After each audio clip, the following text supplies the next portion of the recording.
Welcome to the Darkstream. Happy New Year. Voxday.net and unauthorized.tv.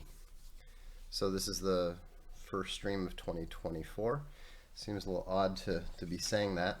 I still remember being a kid and calculating that I was going to be, 32 when in the year 2000. So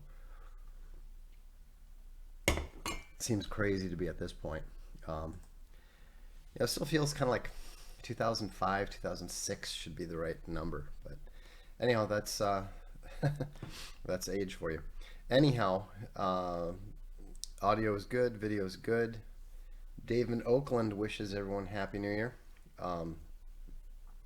So I've been a bit under the weather for the past few about a week or so. Didn't get it as badly as most, but enough just to sort of, you can probably hear just a little bit of it in my voice. But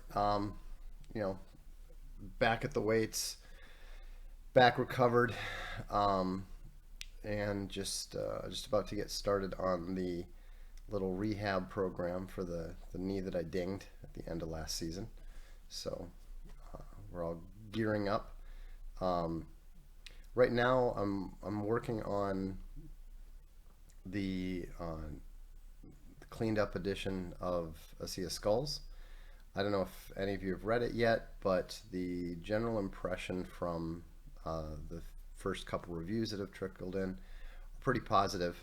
The most important thing from my perspective is that people who like the first book, Throne of Bones, seem to feel that A Sea of Skulls is on a comparable level. And so that was the primary goal. There's nothing I hate more than an unbalanced series, where you've got one good book and a not so good book, a boring book, and then another good book, that kind of thing. Or although I suppose that's better than what George Martin delivered, which is a very good, interesting book, and then one that was pretty much on the same level, but a little bit more predictable, and then just consistently and steadily downhill until he just stopped writing them. It's actually it's a really fascinating and very brutal challenge to try to write an epic fantasy series. You can't possibly understand how difficult it is, even if you're an author, even if you've written a novel or six. The difference between writing an epic fantasy novel and a regular novel is pretty equivalent to the difference between writing a short story and writing a novel. I mean, that may sound like an exaggeration, but it really isn't. Anyhow, it's neither here nor there, just updating you as to what's been going on. I do have one announcement I'll make tonight. We haven't made a final decision on the new Castalia Library book, but we do have book 4 in the Castalia History series to announce, and that is Studies in the Napoleonic Wars by Sir Charles Oman. We're gonna publish it in a bigger book than this, so it'll look easier to read and fit better on the shelf. But this is a fascinating history book, and it's a collection of about 13 different essays relating to different aspects of the Napoleonic War. It's got some fascinating vignettes. It's got Napoleon's cavalry, the Duke of Wellington as prime minister. There's even a fascinating study of a English spy in the Napoleonic era. And probably my favorite is about he has a defense of military history, which I think is very timely and appropriate to the series. And then Column and Line in the Peninsula, which is a really interesting discussion of why the English line was more successful than the French column, which hitherto had been, triumphing over all Europe. So anyhow, it's a, I personally find the Peninsular War to be the most fascinating aspect of the Napoleonic Wars. Um, it's not it's not a section of military history that I know that much about. I was always a lot more of a medieval Renaissance World War II guy. I never got into playing Napoleonics or any of the various battles, Waterloo, Austerlitz, etc., etc. But um, but after first reading Oman's History of the Peninsular War, which I've now read most of it twice, um, I really respect Oman as a historian. Don't always agree with him, of course, but I think it's going to be a fantastic addition to the Castalia History subscription. We're actually completely sold out on the subscription, um, unless they happen to print a few extras or bind a few extras. So um, we're going to bump. We're actually already having to bump the production number up to 600 from the previous 500. In terms of the binding, everything's been delivered. Everything's been delivered for well over a month. We were hoping that they would get them in the schedule before the end of the year, but books 2 and 3 are being bound the first week of February. So the 2 volumes of the Cambridge Medieval History, and we've just printed. It took a while to find the right place to print and source the paper because Thucydides is big. So we got that sourced. It's been printed. It's been shipped to the States, and so that is underway as well. We'll give you a date when we have it, but we're on top of it. Everything's going well, and these are going to be some of, I think, our most attractive books. So, and books is really kind of the starting point for what I wanted to talk about tonight. Um, I talked about the need to do something about Amazon, and I talked about what Amazon is in the process of doing, and how I believe that what's already in process at Amazon is going to do to audiobooks and to print books what Kindle Unlimited has already done to ebooks. And this is going to be absolutely devastating to publishing companies, independent authors. It's not going to harm us at all. It's not going to harm Castalia at all because one of the big advantages we have, and something that I was talking to a friend recently, something that I'm very, very grateful about, is we had to adjust to some of the harsh realities of business in the 2020s before everybody else did.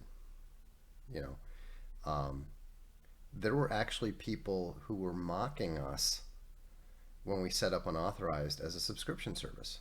Like, how can you do subscription? You need to do it free. You need to do eyeballs. How can you possibly, you know, limit your streams to people? You need to put them on YouTube and build up a big, huge following and all this sort of thing. Well, now YouTube itself has subscriptions. You know, Netflix, Disney Plus, all of these streaming channels are severely struggling, and they're all, trying to convert to what we already do. And so, let's see. Well, the audio should be fine on this end. If my voice might be going in and out, that might be the problem, Bright Raven Bear. Anyhow, if you look at how things are changing, what we're all learning is that you cannot depend on anybody else's platform, for various reasons. We had to learn it very early on and the hard way because the people that controlled the platforms didn't like us. That's where we got the name unauthorized from. They didn't like Owen, they didn't like me, they don't like Razorfist, they don't like Chuck Dixon, etc., etc. And so because of that, we had to learn to build up our communities, build up our platforms, operate on a shoestring, and do everything ourselves. And so this has turned out to be a massive, massive advantage. Rainline says, I can never get Razorfist videos to play without buffering, though. Yeah, the problem with Razorfist videos is it's higher res, and so we need to improve our infrastructure so that we can like YouTube does,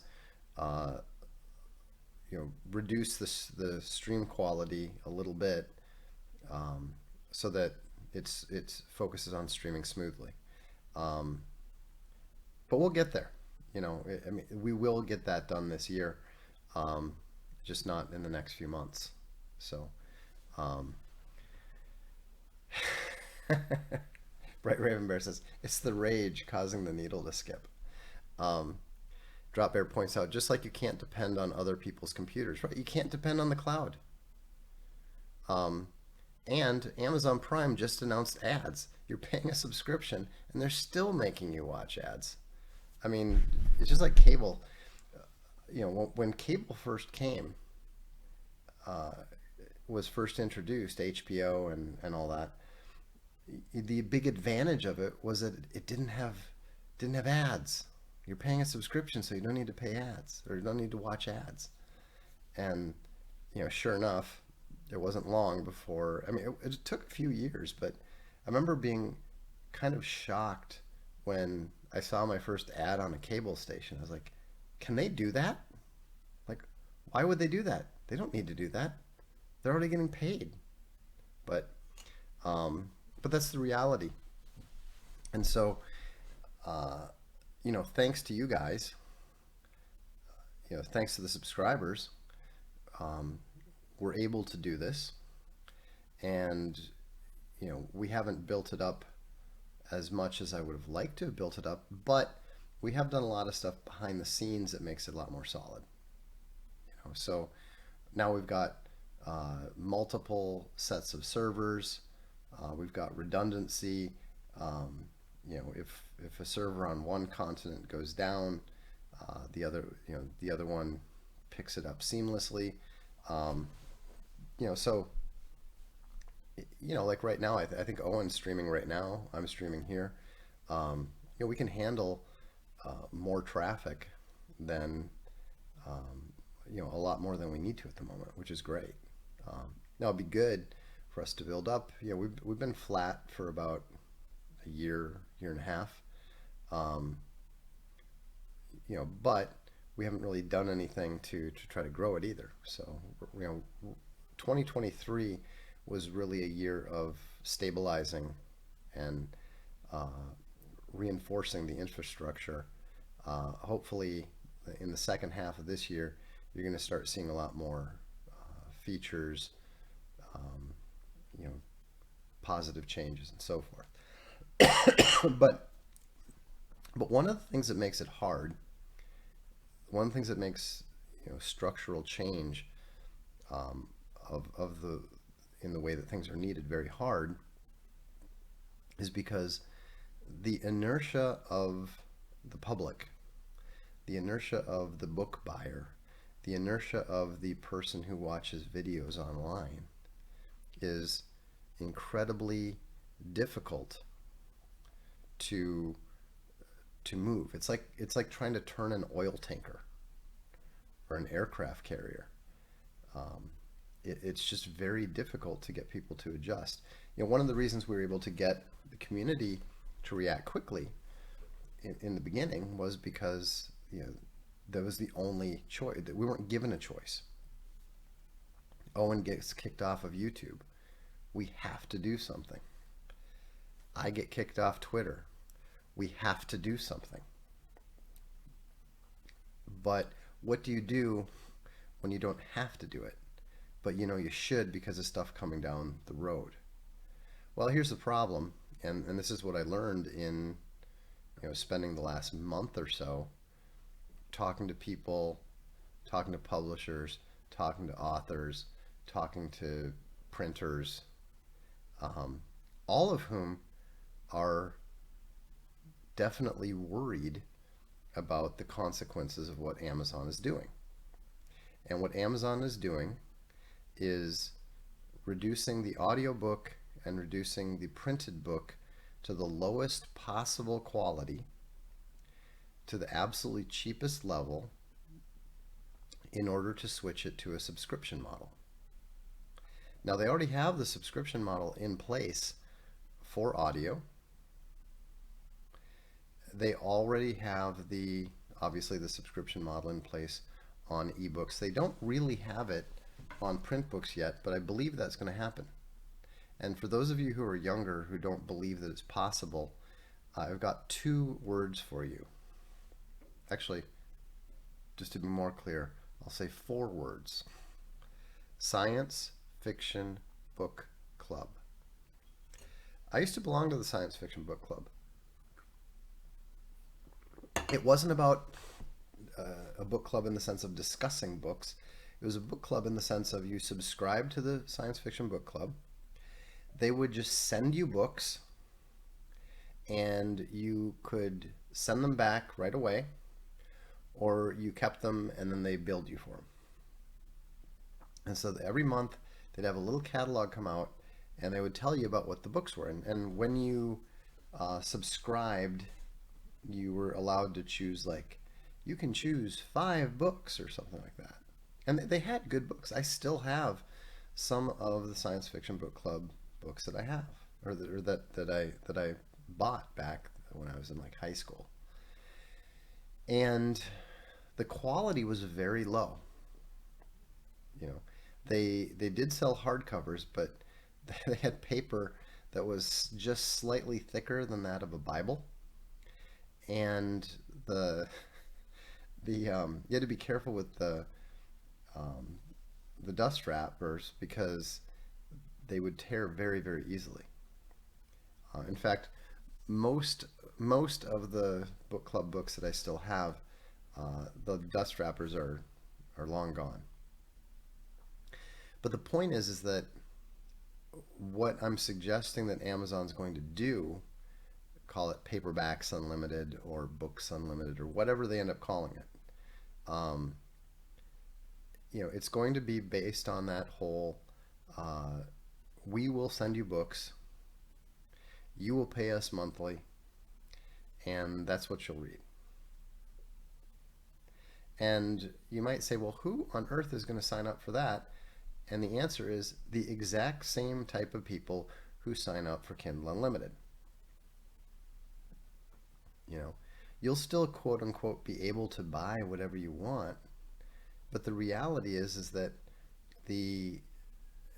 that's the same as with the audiobooks. You can buy whatever audiobook you want right now, but not enough people do, because most people approach books in much the same way that they approach movies, Netflix, television, fast food. McDonald's is terrible food. It's not good. I mean, it doesn't even taste good. Even at the lowest level of only comparing fast food. So you take money out of the equation. You take convenience out of the equation at the very lowest level. Why would you ever eat a McDonald's hamburger? At that level, and forget the fact that obviously Taco Bell is vastly better and cheaper, but Burger King is much better than McDonald's. You're just basic. I mean, sometime get a Burger King cheeseburger and a McDonald's cheeseburger. take a bite of each. It's not even close. And I'm not a big Burger King fan or anything. I'm saying at the very lowest possible level. Compare a chicken nugget to an actual chicken finger at Burger King. You know, I mean, and don't even get me started on the abomination that is the Egg McMuffin. That's that's not even. I mean, compare the taste of an Egg McMuffin to just an egg and a piece of white bread, Wonder Bread toast at home. It's it's terrible, and yet it's massively popular. Or not pop. Yeah, it is massively popular. Billions and billions of dollars go toward to let people eat that stuff. Sleep deprived Bear wants to confirm that the Burger King cheeseburger is better than McDonald's cheeseburger. So, um, Blitzkrieg Bear says, "I can only taste the tomato the last time I had a Whopper." No, well, the thing is, um, you can actually taste the beef. Like, I'm not sure what is in the McDonald's meat.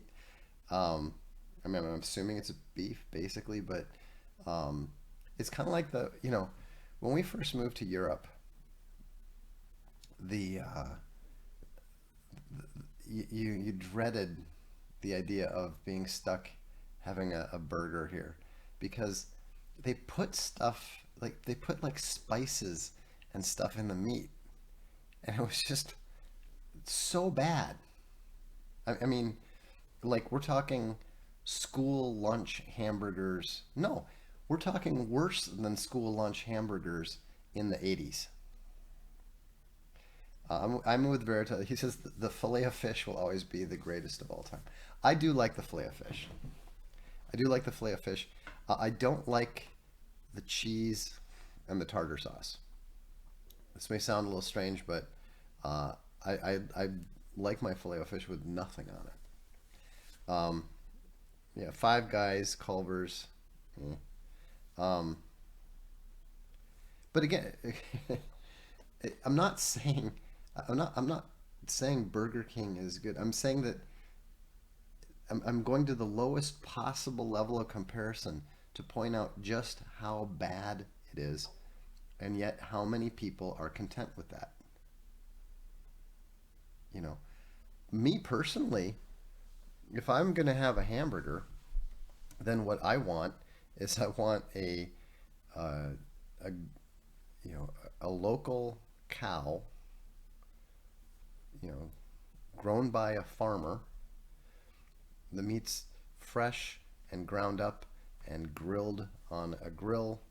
Um, I mean, you can't with bacon on top, bacon and Emmental on top, and you know, I'm saying that most people, and Amazon understands this, most people are 100% content with the cheapest possible crap you can provide them with. And I'm not criticizing those if that's, you know, if the if the cheapest thing is all you can afford or whatever, that's fine, you know.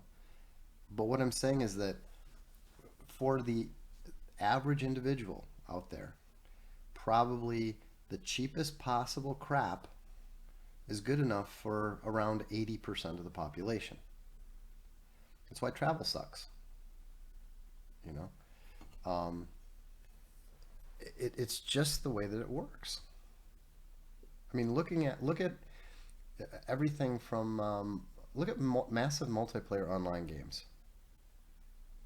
I've said this before. Fortnite is the most cynical game design ever released. It's more cynical than 20 porn-based games. Because the dream, the goal, the objective of every uh, game designer was to do something cool and new and different. And we thought we used to talk about how amazing it would be when you could play in the same environment. I mean, when it became possible to play Network Doom, two of my friends and I literally taught ourselves how to install a network from scratch. We went out and bought Netgear or Net something or other cards, put them in, installed the whole thing. Novell, that was it. Novell cards. We installed a whole Novell network at the house just so we could play Network Doom. And I remember that first time being in there and seeing my friend wearing a green Doom Marine outfit, seeing him in the game, and it was just mind-boggling. I mean, when we did Rebel Moon Rising and had the network play, it was just so amazing to be able to do that. But unfortunately, what what happened was that everything was designed to the lowest common denominator. And we found out that everybody just wanted to run around like chickens with their heads cut off. So Fortnite was the first game that was designed to basically just let people run around like chickens with their heads cut off. It was the guys at Epic just saying, you know what, screw it. We'll give them what they want. And they were right to do so. In fact, I do have a little project, which I'll just mention, um, that we do have a little network game that a programmer and I are working on. We'll let you guys into it in a bit. And the idea is to design something that is going to be the ultimate networked fantasy battleground game. The best gaming experience I've ever had personally was World of Warcraft Alterac Valley. You can't play that. It's just not possible. And so this is just a little, you know, project of pure love that we're doing, and you know, it's a chance for me to get my fingers back into dabbling game design and so forth. And so it'll be interesting to see if people enjoy playing it or not, because it's going to be very different in some ways than anything that's ever been designed before, because we're going to do exactly what we're doing with Castalia. We're going to do exactly what we're doing with Unauthorized, and that's not even attempt to appeal to the masses. And the reason that's so important is that in this day and age, because of the internet and the way that the economics of the internet and the marketing realities of the internet work, everybody that is playing for the big numbers is following that same trajectory of Amazon. It's basically a world of crap. You know, everybody wants to appeal to the 80%, and they're driving everything down to the lowest level possible. You know, people, I mean, a lot of authors have complained about the Create Space books, the KDP paperbacks and the KDP hardcovers, and it's because Amazon is buying the cheapest possible paper, using the cheapest possible ink. You know, and that's what is inevitable. And we're seeing this same drive to the lowest possible level of mediocrity everywhere, in everything. And so what we're doing, and the reason that Castalia is doing well, you know, Castalia, you know, every single aspect of Castalia's business, except for audiobooks, grew anywhere from 100% to 150%. And you know, it's actually beginning. Word about Castalia is beginning to percolate out very, very slowly. We're not pushing anything because we're not ready yet, but it's beginning to percolate slowly out into the larger book collecting world because the quality, people are hearing about that. They're seeing it. They're saying, hey, this is actually the kind of stuff that we want. But that's a tiny, tiny aspect of the book market. Now it's fine for us, you know. I mean, but we could grow by a factor of 10 and we would still be absolutely nothing compared to, you know, the kind of stuff that Amazon's doing. Joseph says, do you think Julian LaFay and Ted Peterson's new game will deliver? I have no idea, but I know Julian. In fact, I actually talked to him 3-4 years ago. Um, he's a great designer, but he's a great producer. I actually hired him to be the lead producer on Traveler when we were working for Sega. So I've worked with him, and he's an impressive guy, and I like him a lot. But the world has changed a lot, and so the question is, I mean, he's able to do a very good quality game. Whether he's able to do a very good quality game that is capable of being successful today, I don't know. You I'm actually doing. I'm not going to name any names, um, other than to say that you would absolutely recognize the guy's name. But I'm actually doing a little bit of consulting work for one of the most successful um, developers in the world. Um, just somebody that I'm friends with. Uh, you know, he needed a little bit of design help on some stuff. I just said, hey, you know, I'd love the chance to actually get to do a little work with you. So it's nothing major, nothing too difficult, but um, it's just fun to be able to do that. Um, anyhow, uh, yeah, and so we'll have to we'll have a couple dev streams once the little the multiplayer battleground game gets to the point. We have, just so you understand, we have no. We're doing this so old school. It's not even funny. You know. Larry Dynamite Bear says every nurse I work with is reading Dragon Fantasy Romance knockoff series. That's so funny because what they're really ripping off, all those things that they're ripping off, is an essentially forgotten series written by Melanie Ron. You know, and to a lesser extent, I guess you could say it even goes back to Anne McCaffrey. But um, but Dragon Fantasy is the Kindle Unlimited genre du jour that Amazon is pushing right now. And so um, anyhow, I don't think that you know um,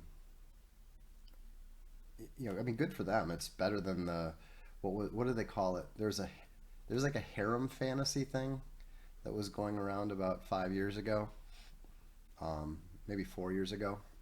It was around the time that the whole like Chuck Tingle gay dinosaur porn thing was happening, um, and the you know my billionaire werewolf boyfriend type thing. The point is that it's all utter crap, and there's no point chasing that. Better than watching reality TV? Well, yes. Well, actually, no. Let me back up. It depends what the reality TV is. If it's a cooking show, there's nothing wrong with cooking shows. I mean, I still think that the peak of the cooking show was, of course, Fukui-san, Iron Chef. Um, and so, no, this has nothing to do with Patreon. Um, anyhow, the thing is that when the world moves towards mediocrity, that's the best time possible to pursue excellence. And that's what I'm going to start doing. On the video side, my goal is to do 1 or 2 Voxiversities a month. My goal is to complete the SSH book this year, and also get started on Drumwell. I've already told you the name. I've also gotten started on A Grave of Gods, which is the third and final book in Arts of Dark and Light.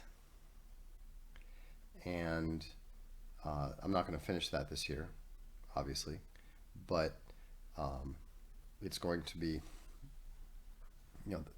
that's the goal, is to pursue excellence to the greatest degree possible.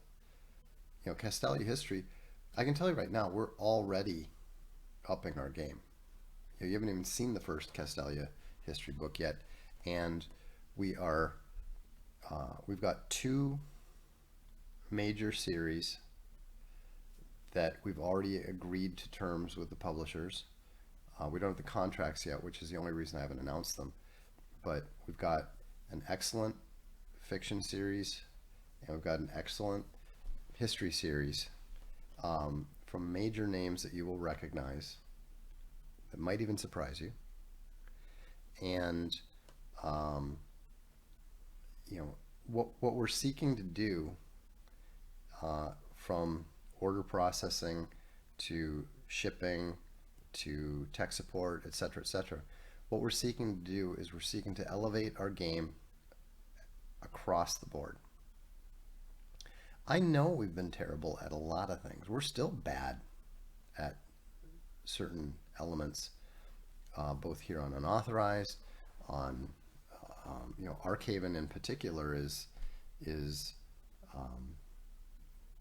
just barely functional, given the you can't even subscribe to it on the site itself, but we're getting there, one step at a time. The point is not where you are today. The point is not where you are tomorrow. The point is the trajectory. And Archaven is making huge steps. I mean, look at the new ArcTunes interface is so much better than the old one. And we've got a long way to go, but we've come a long way too. Colin Cut says, I finished Sea of Skulls yesterday. It was so good. Can't wait for more. I'm glad to hear it. I'm very happy to hear it.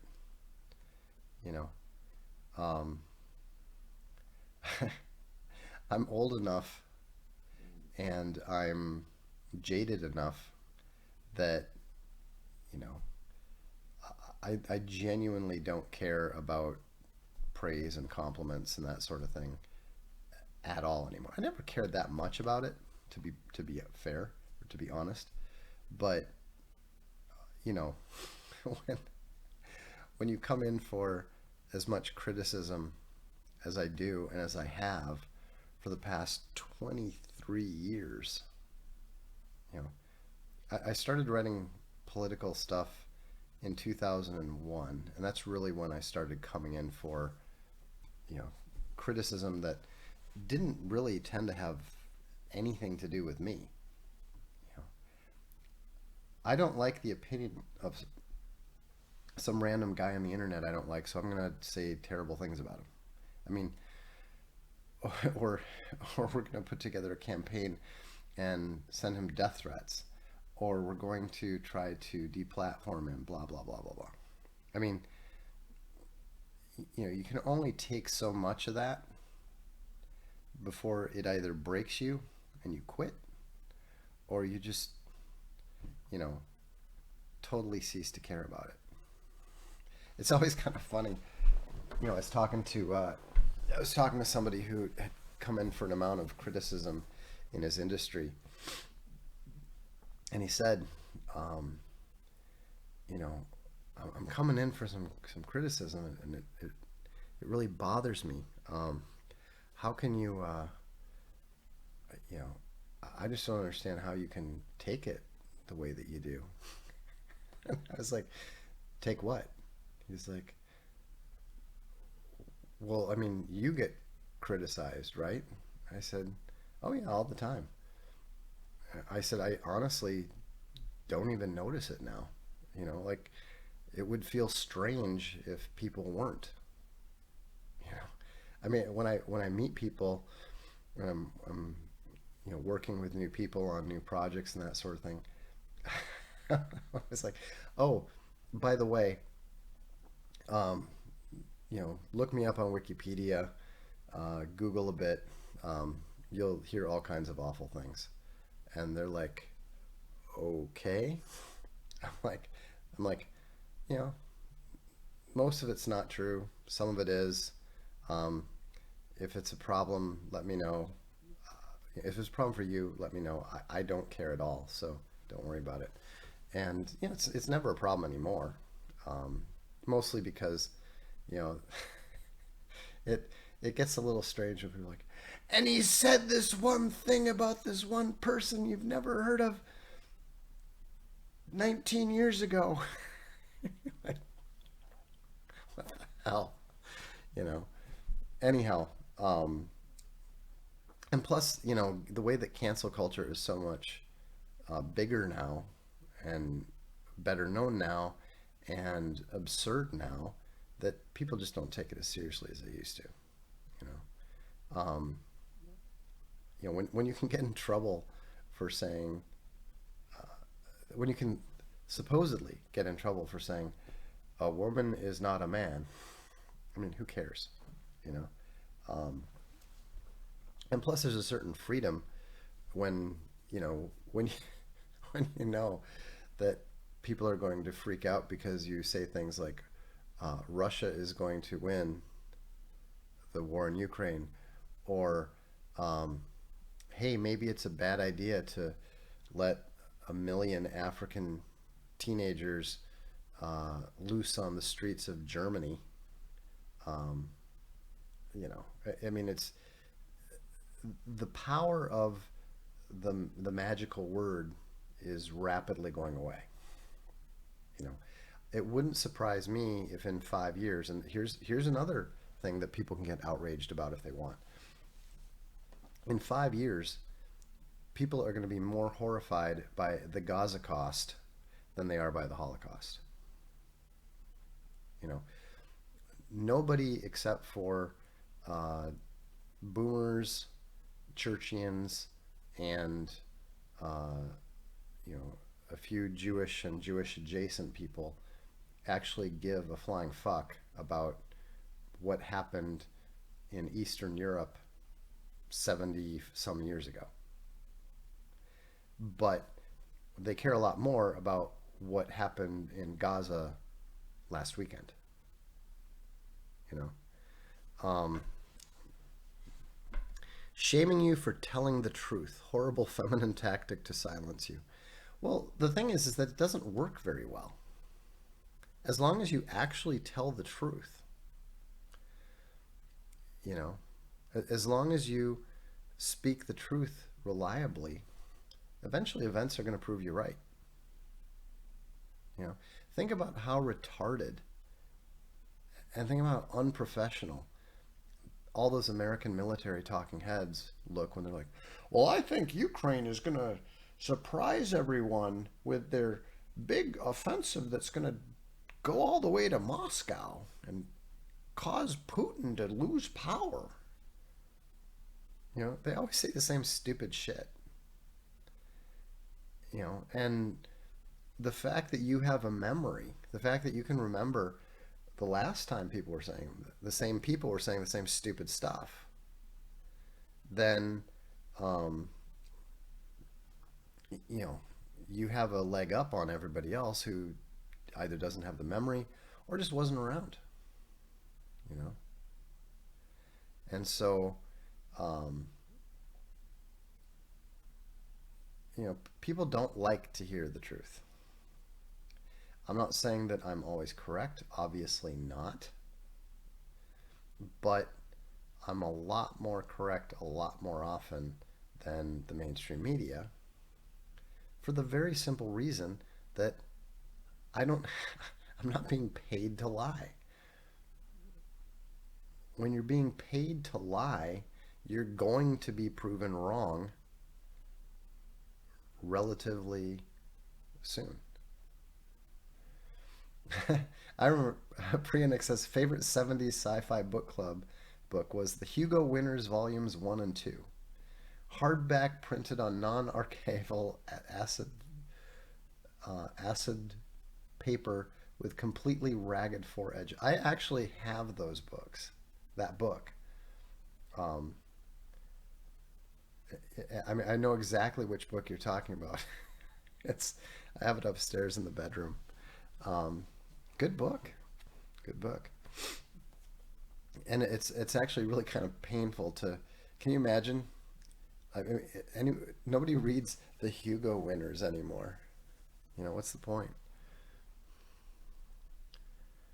Powers That Bear says, I'm still amazed that you were 33 in 2001. Totally confirmed. I'm sure Owen could do something with that. I'm not sure what it would prove, but I'm absolutely certain that Owen could use it to prove something. So we'll have to wait and see. Anyhow, but one thing that we're not going to do,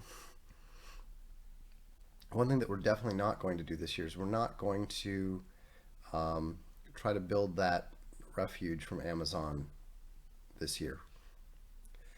Um, I mentioned this on the blog as one of the Castalia team pointed out. Um, People are worried, they are not yet panicked, and no one is going to do anything until they panic. And so what we're going to do is we're still paying attention. We're A lot of the work that we will have to do is already work that we are doing for our Castalia specific stuff. And so what we'll do is we'll wait. We'll just wait until the time is right to begin the project. You know, One of my common errors with regards to things is being too early. Now, it's not a problem being too early to see things coming, to see the trend coming, but it can be a problem if you take action too soon. And we have a lot to do. Our resources are limited, and so what we're going to do is focus on improving all of our primary projects, Castalia, traditional Castalia, library, Archaven, unauthorized. Maybe a little bit of Infogalactic and Social Galactic around the edges. Just little stuff that will, small things that will improve the experience where we get the most bang for the buck. Like on Infogalactic, it's already running very quickly now. It's already on the new servers and so forth. What we need to do is we need to fix the updating tool that updates new stuff from Wikipedia, and we need to get rid of all those Lua error messages. Shouldn't be too difficult. We should be able to find the time to do those little things on the edges. But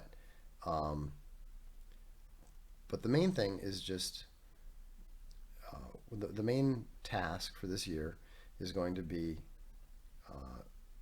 solidifying everything so that we're in a position to take advantage of the situation when Amazon collapses it for everyone else.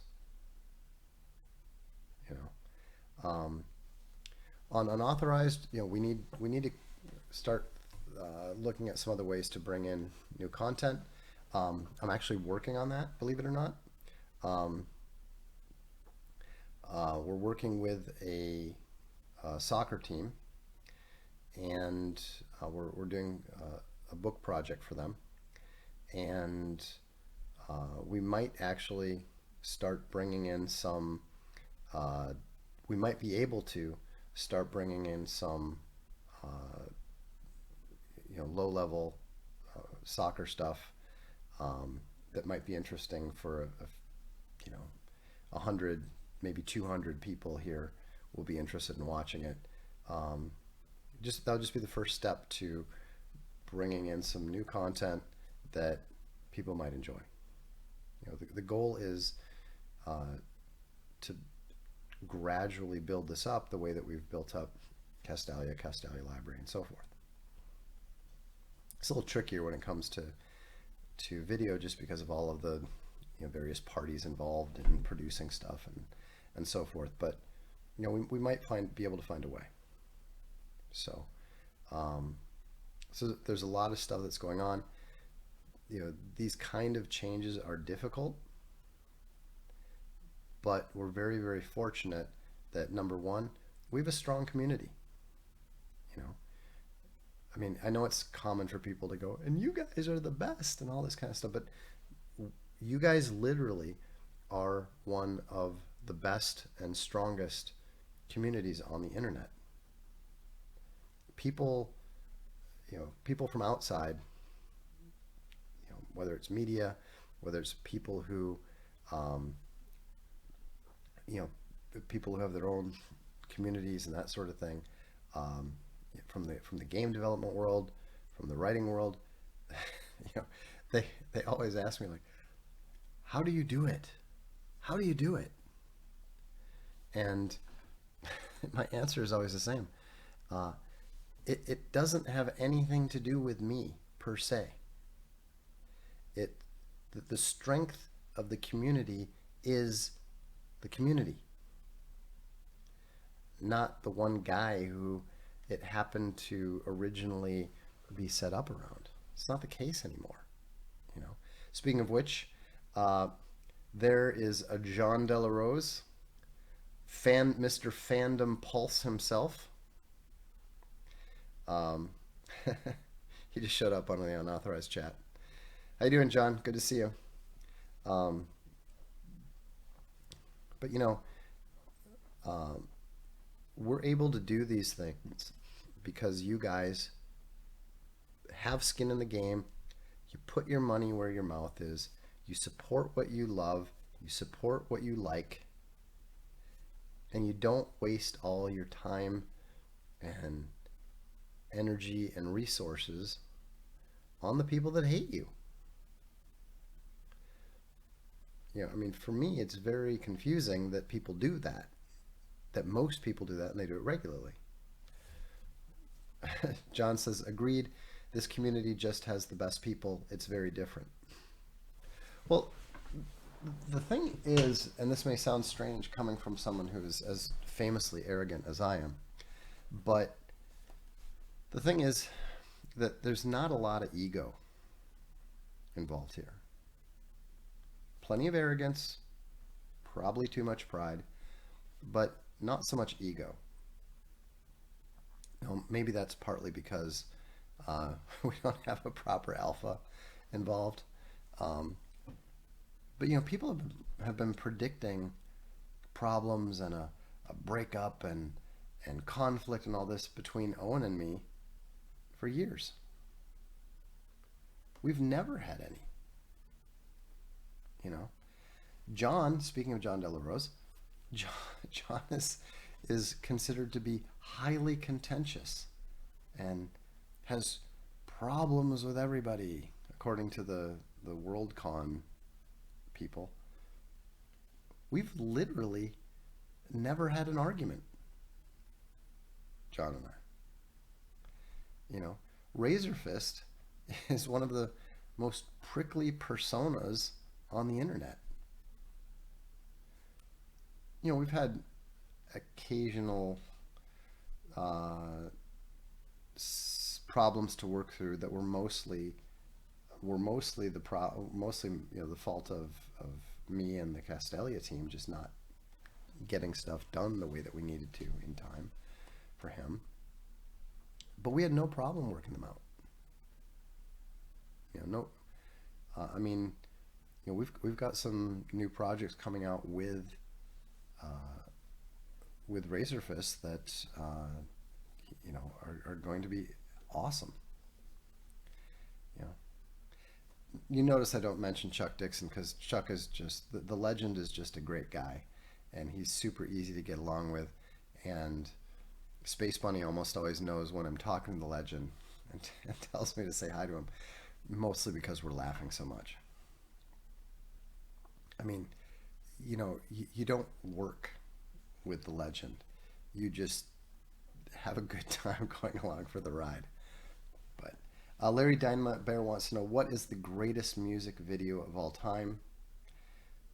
John De La Rose answers, Beyonce has the greatest music video of all time. Silly question. I'm going to, let me think about this one. In terms of music videos, well, okay. I would have said back, in my younger days, I would have said Duran Duran, Girls on Film, Night Edition. Um, but back in the day, um, videos used to be a big enough thing that they would actually like release um, the collections of the videos that were produced as like mini movies and so forth. Um, it's kind of funny that it's come back a little bit in that you've got bands like Baby Metal that sell the DVDs of their concerts, and actually, sell more of those than they do of their quote unquote albums. Thriller, Thriller's got to be a contender, definitely. Um, I'm just trying to, I'm just trying to think. It's sometimes hard to switch the context like that. Um, Wax Trax always made horrible videos. Ministry never had any good videos. Um, the I mean, you've got that classic. Which song was it? I don't remember the name of the song. It was pretty funny. The um, what was it? Prodigy's, was it "Smack My Bitch Up"? I'm not sure, but that was the video where like it's like a thug going out and just getting in a fight and drinking too much and all this stuff, and this is the twist with the girl at the end. That was pretty good. Um, was the new book announced? We haven't announced the new Castalia Library book. We'll announce that very soon. We're still making our decision, but the new Castalia history book for January, February, March has been announced, and that is uh, Napoleonic Studies. Sorry, Studies in the Napoleonic Wars by Sir Charles Oman. Um, we got one vote for Gangnam Style, another one for Mexican Radio. Um, Knights of Sidonia. That's a really good suggestion from Cog of War. Muse, Knights of Sidonia. I love that video. Love that song. Um, it's kind of funny because okay, I do have an answer to my all-time favorite video, and it is definitely um, Farley Jackmaster Funk. I think it's something about "Is This Love" might be the song. So, um, that's got to be up there. um, for reasons that some of you can probably figure out. It was kind of funny. Psychosonic actually made two videos for Welcome to My Mind. The first one was made by the guy who did the Nine Inch Nails had like a whole video, which is very cool. And it was terrible. I mean, it was just awful and unreleased. We insisted that they needed to do another one, and they went off on that whole, hey, these guys are kind of cyberpunk, so let's make a video that has no life whatsoever in it. It's just all computer stuff. So, I mean, it's not good, but at least, you know, they use some of the imagery from the album covers that I'd chosen. You know, the Welcome to My Mind and the Silicon Jesus covers were both art pieces that I had found and suggested using, and Wax Trax just went around with it. So, Information Society, Pure Energy. You know, we actually played, No Boys actually played a cover of that, which was funny because I once spent Kurt from Information Society is from New Brighton, which is my area in outside of St. Paul. He's a few years older, but we ended up getting together, and I stayed with him for a day or two in his apartment in San Francisco. We actually went out to Deviate both nights. That was kind of fun. Love Can't Turn Around by Farley Jackmaster Funk. Ironic Keyboard says, wow. Yeah, that's pretty much the only thing. That's about the only thing you can say when you see the glory and the majesty that is Farley Jackmaster Funk. So,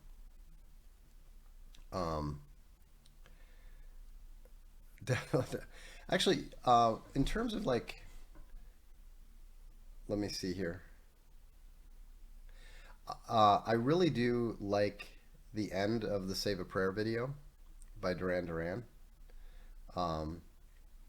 Just the whole majesty of that huge edifice, that huge temple in Sri Lanka, with the way that the keyboards go a little bit discordant at the end. I really like that. The Offspring make pretty fun videos. Pretty fly for a white guy is not bad. Yeah, it's not really my thing. So, anyhow, on that note, I wish you all a good evening. Again, Castelli History, Studies in Napoleonic Wars, Sir Charles Oman. It's a fantastic book. I've actually read it twice already, and I think it's going to be a phenomenal addition to the line. No, we're still working on the Taiwan War Game review. I keep going in a little deeper and then thinking I need to stop and just do this. So we'll get that done this month for sure. Well, we definitely want to get this done before China actually takes over Taiwan and it all becomes a moot point. But in any event, have a good evening. I'm Vox Day, and this is the Darkstream.